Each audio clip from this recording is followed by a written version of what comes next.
All right, let's talk about when we were trying to press.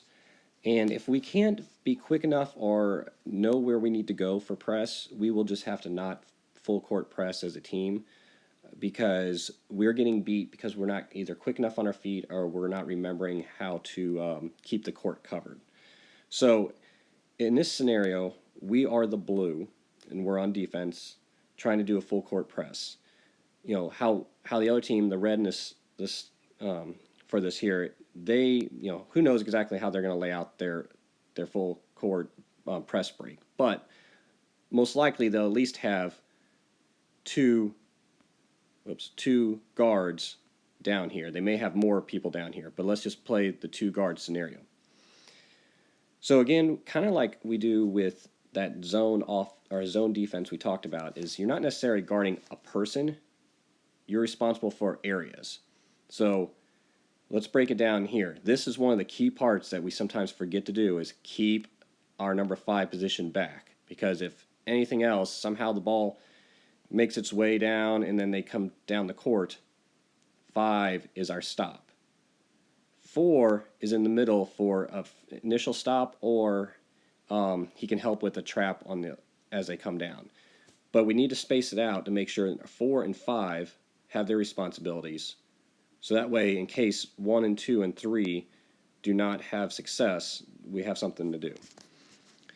So the team will pass in. Again, don't know. It doesn't matter what matchups you have. In this case, 1, 2, and 3 are always going to be the ones pressing if we do it.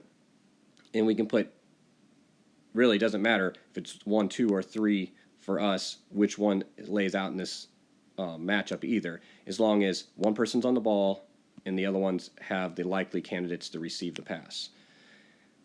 So when the ball comes in, let's say the person passes in to 1 in this case.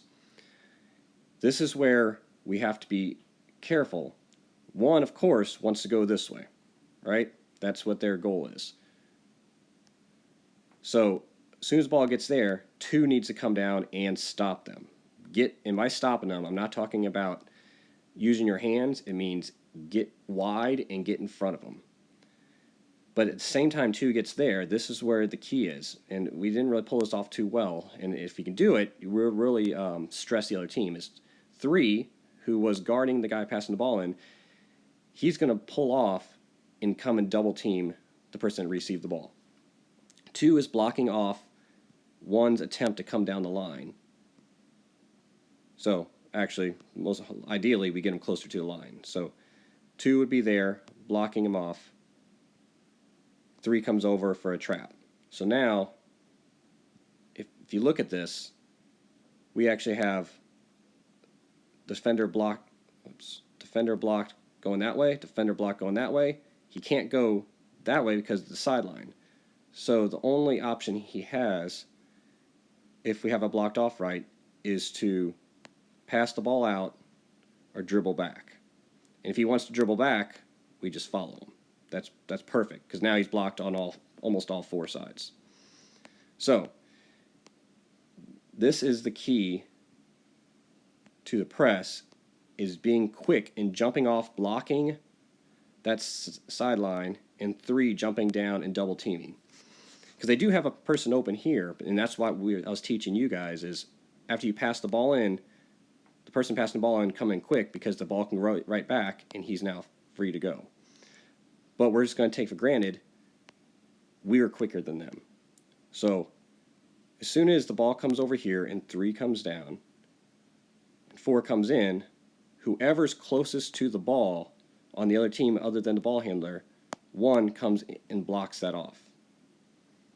So now the only option is this number 2. 4 is keeping a close eye on number 2. If 2 comes around here, 4 is looking for to intercept that pass.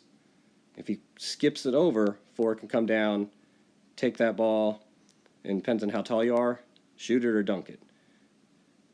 So let's go back to here. So this is the key on this. How we were getting beat was the person got the ball.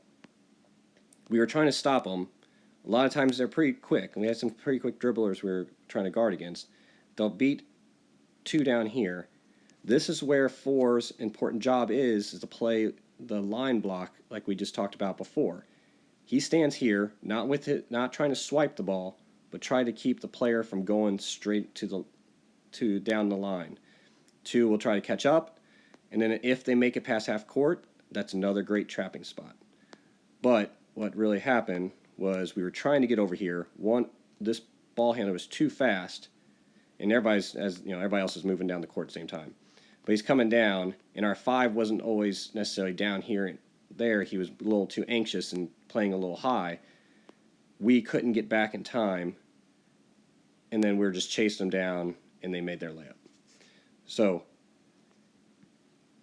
if you try to do a press, everybody has to have their correct responsibility to keep easy baskets from happening. So if you don't cover this area, you don't help out here, you don't cut off this baseline, the press won't work.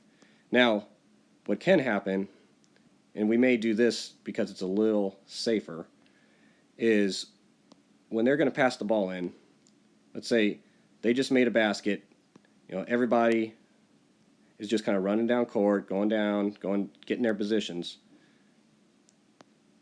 Whoever, usually one of the guards, somebody that is probably guarding one of these 2 players, he'll be a little slow back and then be acting like you're going down the court.